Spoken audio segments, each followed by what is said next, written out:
Bismillahirrahmanirrahim. Assalamualaikum warahmatullahi wabarakatuh. Perkenalkan, nama saya Intan Nuraini dan rekan saya Indi Indrianti. Saya dari kelas 12 akan mempresentasikan pelajaran geografi yang bertema pengertian dan konsep wilayah serta pewilayahan. Pertama, pengertian wilayah. Wilayah merupakan kesatuan alam yang seragam atau kesatuan masyarakat dengan kebudayaan yang khas, sehingga dapat dibedakan antara wilayah yang satu dan wilayah lainnya. Wilayah terdiri atas beberapa komponen, seperti komponen alam, sumber daya buatan, sumber daya manusia, dan bentuk-bentuk kelembagaan. Berikut beberapa pengertian wilayah yang dikemukakan oleh beberapa ahli.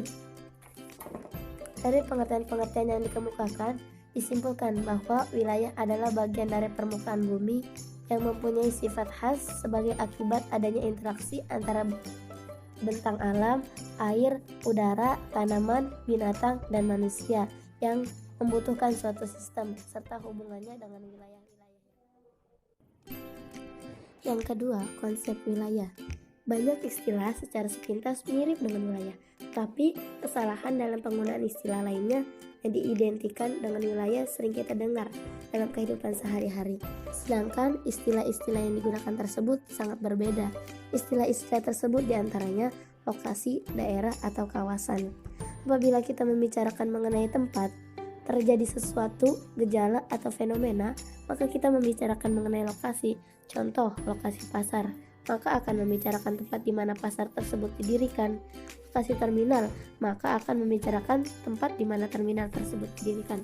Apabila kita membicarakan tempat yang berkaitan atau berhubungan dengan lokasi dan situasi ruang yang ada di tempat tersebut, maka kita akan membicarakan daerah. Contohnya, daerah pesisir, maka akan membicarakan tempat dengan dekat laut. Di saat kita membicarakan tempat yang berhubungan atau berkaitan dengan penggunaan dan peruntukan tertentu, maka kita membicarakan kawasan. Kawasan juga dapat dikatakan sebagai bagian dari wilayah. Contohnya, dalam suatu wilayah pedesaan terdapat kawasan perkampungan, kawasan pertanian, dan kawasan kehutanan. Adapun untuk pengertian wilayah merujuk pada suatu tempat di permukaan bumi yang memiliki karakteristik tertentu yang khas dan membedakan diri dari wilayah-wilayah lain yang ada di sekitarnya. Di dalam kajian geografi, pengertian wilayah merupakan suatu region. Contohnya, wilayah pemukiman, maka dapat dibedakan dengan wilayah perdagangan. Namun, bisa saja di dalam terdapat aktivitas pertanian. Contoh lainnya, wilayah industri, maka dapat dibedakan dengan wilayah non-industri. Suatu wilayah harus memiliki karakter penting di dalamnya, yaitu terdapat homogenitas tertentu yang khas.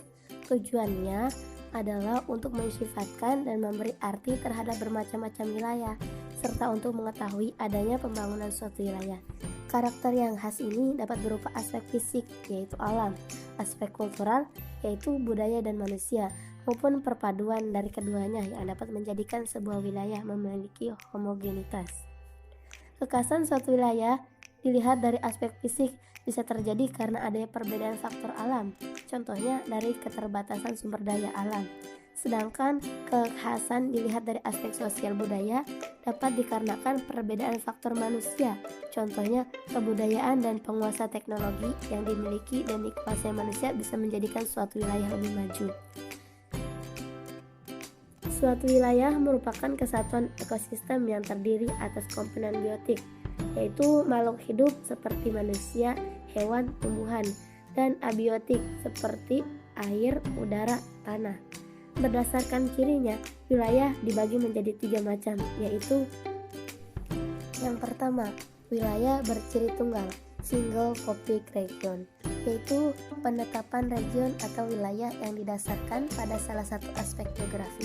Contohnya, kemiringan lereng dapat menunjukkan kenampakan dari suatu daerah, apakah termasuk daerah yang datar, landai, atau terjal. Yang kedua, wilayah berciri majemuk, multi-topic region, yaitu penetapan wilayah yang didasarkan pada beberapa faktor geografi. Contohnya, penetapan wilayah berdasarkan iklim, yaitu iklim tropik, subtropik, sedang, dan dingin. Yang ketiga, wilayah berciri keseluruhan, total region, yaitu penetapan wilayah yang didasarkan pada banyak faktor menyangkut lingkungan alam, lingkungan biotik maupun manusia. Contohnya, ekosistem mangrove dikatakan berdiri keseluruhan karena melibatkan faktor. Selanjutnya yaitu A. Wilayah formal. Wilayah formal atau disebut juga dengan wilayah uniform merupakan suatu wilayah yang dibentuk karena adanya kesamaan, kenampakan, atau homogenitas. Contoh kesamaan dalam kenampakan hal fisik muka bumi ini yaitu iklim, vegetasi, tanah, bentuk lahan, dan penggunaan lahan yang ada di dalam wilayah tersebut. Wilayah yang dicirikan berdasarkan keseragaman atau homogenitas tertentu, misalnya berdasarkan kriteria fisik atau alam maupun kriteria budaya. Adapun kesamaan dalam kenampakan hal sosial meliputi tingkat pendapatan, laju pertumbuhan, ekonomi, dan tingkat pendidikan. Contohnya seperti yaitu daerah yang penduduknya memiliki tingkat pendidikan tinggi ditandai dengan fasilitas pendidikan yang komplit. Pola pikir masyarakatnya cukup maju dan tingkat ekonominya juga baik. Masing-masing wilayah dapat dibatasi dengan batas yang jelas seperti aliran sungai, selat, laut, dan yang lainnya. Namun di sini ada juga wilayah yang batasnya samar atau tidak jelas batas wilayahnya. Contoh, batas wilayah hutan hujan tropis dan batas wilayah konferensi. Wilayah ini juga merupakan bagian dari suatu wilayah yang mempunyai derajat diferensi yang paling besar dibandingkan dengan wilayah lainnya dan secara umum berada di bagian tengah. Wilayah yang semakin jauh dengan wilayah inti maka akan semakin lemah pengaruh dari wilayah inti serta wilayah tersebut akan menjadi zona transisi dan akan mendapatkan pengaruh dari wilayah inti lainnya yang ada di sekitarnya. Karena wilayah formal ini juga memiliki sifat statis, maka wilayah ini bukan merupakan pusat yang dapat menimbulkan interaksi di dalamnya menjadi dinamis. Apabila dilihat dari administrasi pemerintahan suatu daerah dapat dibagi-bagi menjadi beberapa wilayah. Contohnya seperti wilayah negara, wilayah provinsi, wilayah kabupaten atau kota, wilayah kecamatan, wilayah desa atau kelurahan, wilayah kampung atau rukun, atau wilayah rukun tetangga. Nah, contohnya bisa dilihat di samping ada contoh dari wilayah kecamatan. Yang B, yaitu wilayah fungsional. Konsep dari wilayah ini tercermin dari adanya suatu pola keragaman dalam suatu wilayah. Nah, di dalam batas-batas tertentu akan terbentuk suatu kesatuan hubungan dan pola kebergantungan yang biasanya terkontrol oleh sebuah titik pusat yang menekan pada hubungan fungsional. Oleh karena itu, wilayah ini disebut dengan wilayah fungsional atau regional nodal. Nah, wilayah fungsional memiliki fungsi yang sangat dinamis. Hal ini ditandai dengan adanya gerakan dari ke pusat dari wilayah fungsional, ini disebut dengan node. Nah, contoh sederhana dari wilayah fungsional yaitu bisa mengamati masyarakat tradisional di pusat perkampungan, penduduk dapat memenuhi kebutuhan secara sendiri. Nah, ciri khas dari wilayah nodal adalah adanya daerah hinterland yang berada di luar daerah inti. Secara umum ini di daerah hinterland dapat pergerakan arus barang dan manusia yang mengarah ke arah pusat. Pergerakan tersebut juga disebut wilayah nodal, merupakan sebuah sistem atau region organis dikatakan seperti itu karena di dalam wilayah nodal terdapat hubungan hidup. Contohnya yaitu seperti ibu kota dan kota-kota besar. Nah, berikut terdapat 4 unsur yang penting dalam suatu wilayah nodal. Yang pertama itu adanya arus barang, kedua adanya node atau pusat, yang ketiga adanya wilayah yang semakin meluas, yang keempat adanya jaring-jaring rute tempat berlangsung tukar-menukar. Nah, di samping ini gambar di samping ini menunjukkan wilayah nodal, di mana garis yang menghubungkan pusat daerah sekitarnya. Nah, berikut di samping adalah rumus tentang perhitungan kekuatan interaksi antara wilayah dengan yang lainnya. Nah, contohnya yaitu seperti soal di samping.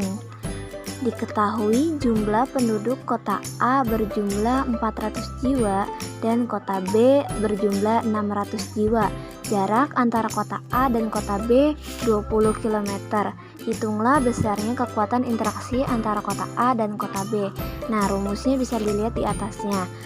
Nah, yang pertama kita lihat rumusnya yaitu IAB sama dengan PA kali PB per DAB pangkat 2 sama dengan PA-nya yaitu 400 dikali PB-nya yaitu jumlah wilayah penduduk yaitu 600 per 20, DAB-nya 20 pangkat 2. Jadi 400 dikali 600 dibagi 20 pangkat 2 hasilnya 600. Jadi nilai kekuatan interaksi kedua kota tersebut adalah 600. Selanjutnya yaitu ada C, perwilayahan atau regionalisasi. Berikut tujuan dari perwilayahan di permukaan bumi, yaitu yang pertama memisahkan sesuatu yang berguna dari yang kurang berguna, yang kedua mengurutkan keanekaragaman permukaan bumi, yang ketiga menyederhanakan informasi dari suatu gejala atau fenomena di permukaan bumi yang sangat beragam, yang keempat memantau perubahan-perubahan yang terjadi baik gejala alam maupun manusia. Nah, di sini adapun dalam perwilayahan bisa dilakukan delimitasi, yaitu penentuan batas terluar suatu wilayah untuk tujuan tertentu. Delimitasi wilayah yang dapat dilakukan melalui 2 cara, yaitu dengan cara kualitatif dan kuantitatif. Nah, itulah sekian penjelasan mapel geografi kelas 12 tentang pengertian dan konsep wilayah serta perwilayahan. Dari kami cukup sekian. Jika ada salah kata atau penjelasan yang kurang jelas mohon dimaafkan. Kurang lebihnya wassalamualaikum warahmatullahi wabarakatuh.